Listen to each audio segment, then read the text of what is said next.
Hello everyone समस्त को शुभ सकाळ। आशा करछि आपन समस्ते भलरे अछंती।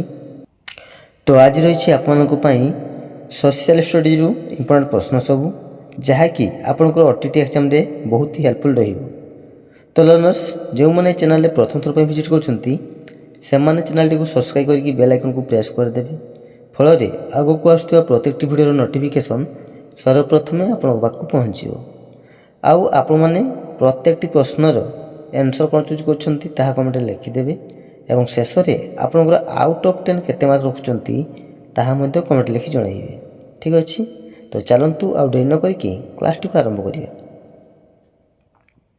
देख पिले प्रथम प्रश्न, निम्नोक्त केउटी पृथ्वीर दीर्घतम पर्वतमाला? निम्नलिखित मध्यरु केउटी पृथ्वीर दीर्घतम पर्वतमाला? Option A Himalaya, option B Rockies, option C Andes ना ऑप्शन डी आल्प्स? कौन हम राइट आंसर? पृथ्वीर दीर्घतम पर्वतमाला ऑप्शन सी आंडीज है। ऑप्शन सी है right answer. Next question number 2, केउटी पृथ्वीर सर्वबृहत नदी अववाहिका?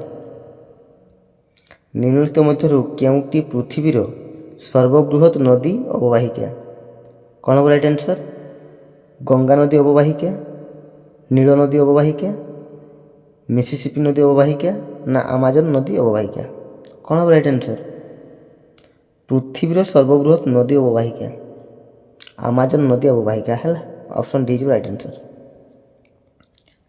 अमेजन नदी अववाहिका। मन रखिए पहले। नेक्स्ट क्वेश्चन नंबर 3, संबलर सुविनियोग करी तार नवीकरण पर समय देवाक कौन कहुए? संबलर सुविनियोग करी तार नवीकरण पर समय देवाक कौन कहुए?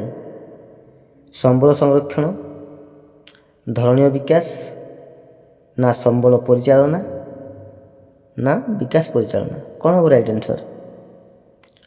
संबलर सुविनियोग करी तार नवीकरण पर समय देवाकू धारणीय विकास बोली कहुए है।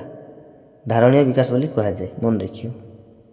नेक्स्ट क्वेश्चन नंबर 4, आश्रय बलय केउथि आवश्यक? आश्रय बलय है, आश्रय बलय केउथि आवश्यक? जल संरक्षण, मृत्तिका गठन, रोपण ना मृत्तिका संरक्षण? कौन हम राइट आंसर? आश्रय बलय मृत्तिका संरक्षण पर आवश्यक। Option D is right answer है, मृत्तिका संरक्षण पर। नेक्स्ट क्वेश्चन नंबर 5, गोटी अंचल मिलुथिबा संबल जहाँकि व्यवहृत होइनाही ताको आमे कौन कहिबा? गोटिए अंचल मिलुथिबा संबल जहाँकि व्यवहृत होइनाही ताको कौन कहा जाए? वर्ज्य संबल, दामिका संबल, गच्छित संबल ना प्रकृत संबल? कौन हम राइट आंसर? जहाँ व्यवहृत होइनाही ताको आमे कहिबा गच्छित संबल है। Option C is right answer. Next question number 6, जो कृषि रे अत्याधुनिक उपाय रे अधिक उत्पादन करा जाए सेपरी कृषि को कौन कहा जाए? जो कृषि रे अत्याधुनिक उपाय रे अधिक उत्पादन करा जाए ताकू कहा जाए स्थानांतरित कृषि ना आत्मनिर्भरशील ना व्यापारिक ना ऑप्शन डी व्यापक? कौन हम राइट आंसर? जो कृषि रे अत्याधुनिक उपाय रे अधिक उत्पादन करा जाए है सेपरी कृषि को कहा जाए व्यापारिक? Option C is right answer, मन रखियो। नेक्स्ट क्वेश्चन नंबर 7, निम्नोक्त केउटी एक पारंपरिक शक्तिर उत्स? निम्नोक्त केउटी एक पारंपरिक शक्तिर उत्स? ऑप्शन ए सौर शक्ति, ऑप्शन बी ज्वार शक्ति, ऑप्शन सी जीवाश्म ना ऑप्शन डी पवन शक्ति? कौन हम राइट आंसर? पारंपरिक शक्तिर उत्स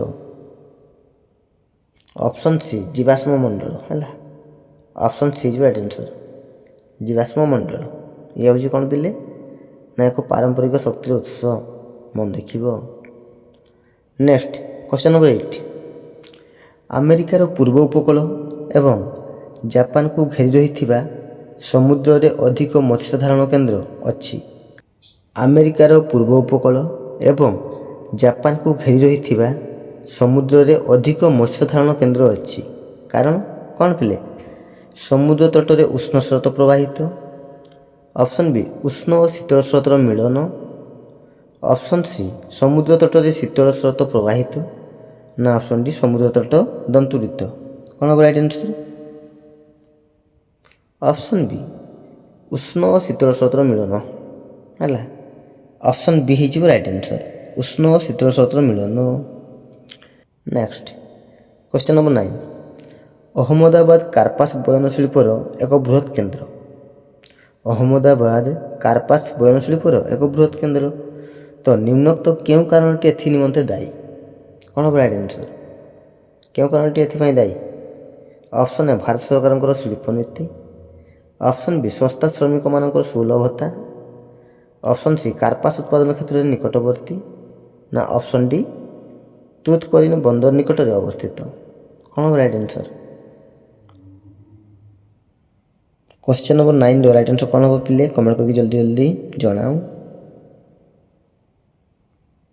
ଅପସନ୍ ସି ହେଲା, କାର୍ପାସ ଉତ୍ପାଦନ କ୍ଷେତ୍ରରେ ନିକଟବର୍ତ୍ତୀ। ଅପସନ୍ ସି ଯିବ ରାଇଟ୍ ଆନ୍ସର୍। କ୍ୱେଶ୍ଚନ୍ ନମ୍ବର 10 ଦେଖ ପିଲେ, ଶେଷ ପ୍ରଶ୍ନ। ପ୍ରଶ୍ନଟି ରହିଛି, ରୋପଣ କୃଷି ଯେ କି ଏକ ବ୍ୟାପାରିକ କୃଷି, ସେଥି ନିମନ୍ତେ ନିମ୍ନୋକ୍ତ ମଧ୍ୟରୁ କେଉଁଟି ବହୁଳ ପରିମାଣରେ ଆବଶ୍ୟକ କରେ? କ'ଣ କହିଲା ପିଲେ? ନା ରୋପଣ କୃଷି ଯେ କି ଏକ ବ୍ୟାପାରିକ କୃଷି, ସେଥି ନିମନ୍ତେ ନିମ୍ନୋକ୍ତ ମଧ୍ୟରୁ କେଉଁଟି ବହୁଳ ପରିମାଣରେ ଆବଶ୍ୟକ କରେ? ଅପସନ୍ ଏ ଭୂମି ଓ ପୁଞ୍ଜି। ଅପସନ୍ ବି କେବଳ ପୁଞ୍ଜି। ଅପସନ୍ ସି ଭୂମି ଏକ ଶ୍ରମିକ। ଅପସନ୍ ଡି ଶ୍ରମିକ ଓ ପୁଞ୍ଜି। କ'ଣ ହେବ ରାଇଟ୍ ଆନ୍ସର୍? ଅପସନ୍ ଏ ଭୂମି ଓ ପୁଞ୍ଜି ହେଲା। ଅପସନ୍ ଏ ହେଇଯିବ ରାଇଟ୍ ଆନ୍ସର୍। ନେକ୍ସଟ ଦେଖ ପିଲେ, ଆପଣଙ୍କ ପାଇଁ ରହିଲା କ'ଣ ପିଲେ? କମେଣ୍ଟ ୱାର୍କ ହେଲା। ଆପଣଙ୍କ ପାଇଁ ରହିଲା କମେଣ୍ଟ ୱାର୍କ। ପ୍ରଶ୍ନଟି ରହିଛି, ମସରୁମ୍ ଶିଳା ହେଲା, ମସରୁମ୍ ରକ୍ କେଉଁଠି ଦେଖାଯାଏ? ମସରୁମ୍ ଶିଳା କେଉଁଠି ଦେଖାଯାଏ? ତ ଏ ପ୍ରଶ୍ନର ସଠିକ୍ ଆନ୍ସର୍ କ'ଣ ହେବ ତାହା ଆପଣ କମେଣ୍ଟ ସେକ୍ସନରେ ନିଶ୍ଚିତ ରୂପେ ଲେଖି ଜଣାଇବେ। ଏବଂ ଆପଣଙ୍କର ଆଉଟ୍ ଅଫ୍ 10 କେତେ ମାର୍କ ରଖିଲେ ତାହା ମଧ୍ୟ କମେଣ୍ଟ କରିକି ଜଣାଇବେ। ଠିକ୍ ଅଛି। ତ ଭିଡ଼ିଓ ଯଦି ଭଲ ଲାଗିଥାଏ ତେବେ ଲାଇକ୍ କରିଦେବେ ଏବଂ ନିଜ ସାଙ୍ଗସାଥିମାନଙ୍କୁ ସେୟାର ମଧ୍ୟ କରିଦେବେ। ତ ଆଉ ଗୋଟେ ନୂଆ ଭିଡ଼ିଓ ଦେଖାହେବା। ସେ ପର୍ଯ୍ୟନ୍ତ ରହୁଛି। ଧନ୍ୟବାଦ। ଜୟ ଜଗନ୍ନାଥ।